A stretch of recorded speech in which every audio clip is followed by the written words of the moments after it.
Good morning प्यारे बच्चों, हमारे बाल पर चैनल में आप सभी का स्वागत है। और आज हम पढ़ेंगे NCERT क्लास थर्ड की इंग्लिश का एक पोएम जिसका नाम है लिटिल बाय लिटिल। तो इस पोएम में हम एक ओक नाम का जो ट्री होता है उस पे जो फ्रूट लगता है उसमें उसके अंदर जो बीज होता है उस बीज की स्टोरी आपको पढ़ाएंगे। वो बीज कुछ ऐसा होता है, देखो जो पिक्चर में दिखाई दे रहा है। तो आइए स्टार्ट करते हैं। Little by little an acorn said as it slowly sank in its mossy bed. I am improving every day, hidden deep in the earth's away. Little by little, each day it grew. Little by little, it sipped the dew. तो ये कहानी जो है एक छोटे से बीज की है। लिटिल बाय लिटिल मतलब धीरे धीरे। तो एन ओकन जो एक बीज होता है वो कहता है, क्या कहता है, धीरे धीरे, एज ए स्लोली, धीरे धीरे, सैंक डूबता है, जाता है, इन द मोसी बैड। मोसी बैड होता है काई, मोसी होता है काईदार, जो इनका बड़ा जो ज़मीन होती है, ज़मीन के अंदर की जो मिट्टी होती है वो हल्की गीली और कैसी होती है, थोड़ी नरम होती है। तो वो धीरे धीरे ज़मीन के अंदर जो है उसमें अपनी मिट्टी में चला जाता है, डूब जाता है। और आई एम इम्प्रूविंग, वो कहता है मैं इम्प्रूविंग करता हूँ, मतलब डेवलप कर रहा है अपने आप को, धीरे धीरे उसमें इम्प्रूवमेंट होता है, बढ़ता है वो बीज, है ना। तो एवरी डे होता है हर रोज़ वो उसमें कुछ ना कुछ चेंजेस आते हैं, कुछ ना कुछ उसमें बदलाव आता है, वो बढ़ता है।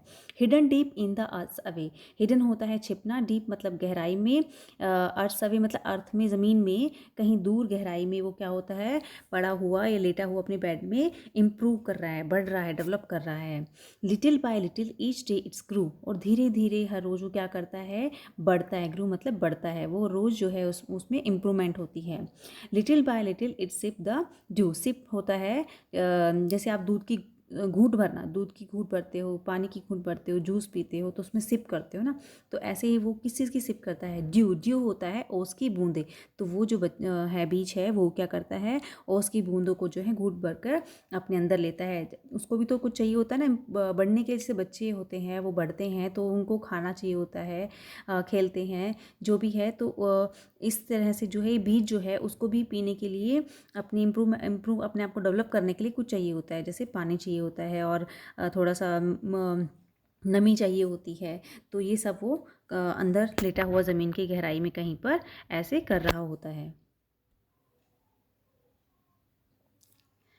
Downward is sand out a thread like root. Downward क्या होता है, नीचे की तरफ, नीचे की तरफ। तो डाउनवर्ड होता है नीचे की तरफ, इट सैंड जाता है, out a thread like root, उसकी जो जड़ें हैं, ये देखो ये जो बीज है इस नीचे की तरफ, नीचे की तरफ क्या होता है इसमें, ये इसकी रूट्स हैं, जड़ें हैं। और ये क्या कह रही हैं, पतली धागे की तरह होती हैं, ये थ्रेड की तरह होती हैं, इसकी जो जड़ें हैं वो धागे की तरह नीचे ज़मीन में जाती है। Up in the airs sprang a tiny shoot, और जो ऊपर ऊपर की साइड में देखो ये बीज है, इसके ऊपर की साइड में क्या होता है, ये जो है बढ़ता है, आगे डेवलप करता है। ये देखो बीज का नीचे क्या होती है, रूट्स होती हैं, और ऊपर क्या होता है, इसमें शूट होता है, इसका तना होता है।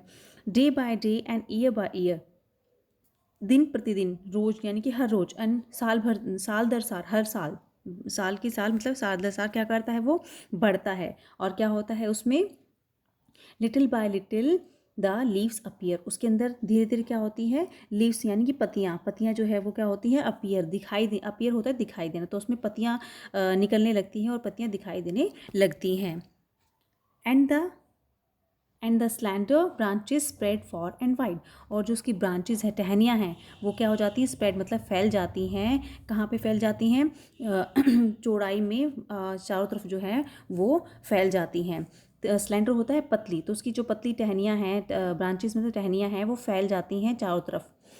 Till the mighty oak is the forest bright, जब तक कि वो माइटी ट्री, जो माइटी होता है बिग, जो ओक सिल्वर, जो सॉरी माइटी होता है बिग, एंड ओक होता है, ओक का जो ट्री जब तक बड़ा नहीं हो जाता, जब तक वो फॉरेस्ट मतलब जंगल का प्राइड, प्राइड मतलब गर्व, उसकी शान, जंगल की शान नहीं बन जाता, तब तक वो क्या करता है, ग्रो करता है, अपने आप को डेवलप करता है। तो आज हमने पढ़ी the poem little by little. तो आपको हमारी पोएम कैसी लगी, अगर अच्छी लगी तो इसे लाइक ज़रूर कीजिएगा, और अगर आप किसी को पढ़ाना चाहते हैं तो इसे शेयर करना, और अगर आप पहली बार मेरी वीडियो देख रहे हैं तो इसे सब्सक्राइब करना ना भूलें।